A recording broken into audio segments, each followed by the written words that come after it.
Assalamualaikum warahmatullahi wabarakatuh. Saya Siti Septiaryani dengan NPM 1903030019. Di sini saya akan menjelaskan tugas presentasi mengenai hardware dan software. Tonton video saya dari awal sampai akhir. Terima kasih. Oke, kita akan membahas mengenai hardware dan software. Di sini kita mulai dengan hardware terlebih dahulu. Jadi, hardware merupakan kumpulan komponen elektronik yang saling terhubung satu sama lain dan memiliki tujuan tertentu.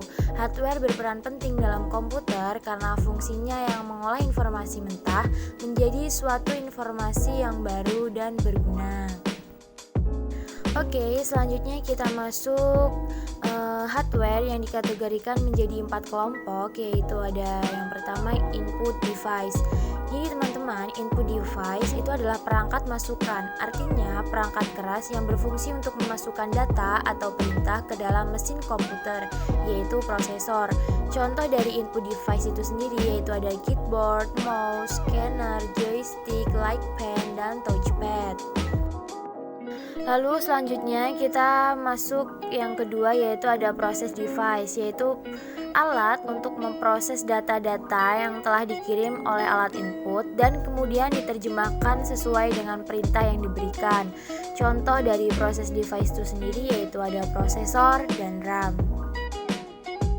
Lalu yang ketiga yaitu ada output device. Jadi output device ini adalah alat untuk menampilkan data-data hasil proses yang dilakukan oleh prosesor. Data-data tersebut bisa berupa visual, gambar, dan audio. Contoh dari output device itu sendiri yaitu ada monitor, printer, dan speaker.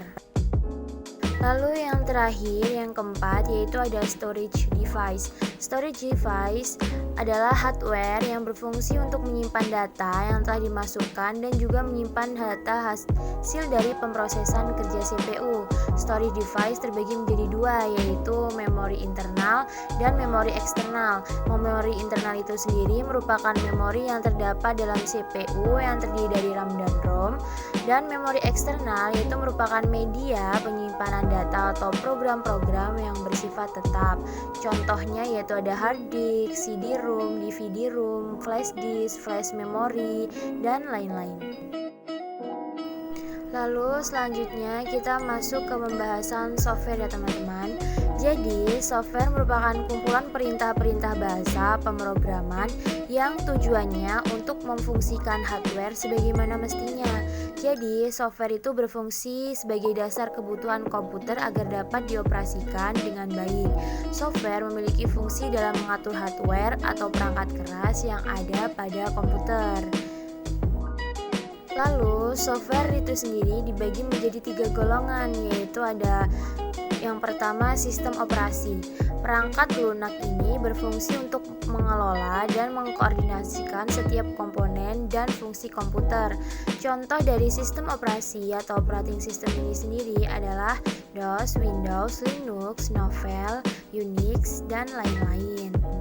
Lalu kita masuk yang kedua yaitu ada bahasa pemrograman yang berfungsi sebagai pemberi instruksi standar yang melibatkan dan semantik yang dipakai untuk mendefinisikan suatu program aplikasi komputer. Dan contoh bahasa pemrograman itu sendiri yaitu ada PHP, Java, Microsoft Visual Basic. Dan kita masuk yang terakhir yaitu ada program aplikasi di mana memiliki fungsi tertentu, misalnya software untuk presentasi, software akuntansi, dan sebagainya. Contohnya itu sendiri aplikasi ya teman-teman, yaitu ada Microsoft Office Word, Office Excel, dan Microsoft serta lain-lainnya. Jadi itulah yang dapat saya jelaskan kepada teman-teman mengenai hardware dan software. Terima kasih yang sudah mendengarkan. Maaf jika terdapat kesalahan dalam menjelaskan. Serta semoga apa yang saya sampaikan tadi bermanfaat bagi kita semua. Saya akhiri. Wassalamualaikum warahmatullahi wabarakatuh. Thanks for watching and see you guys.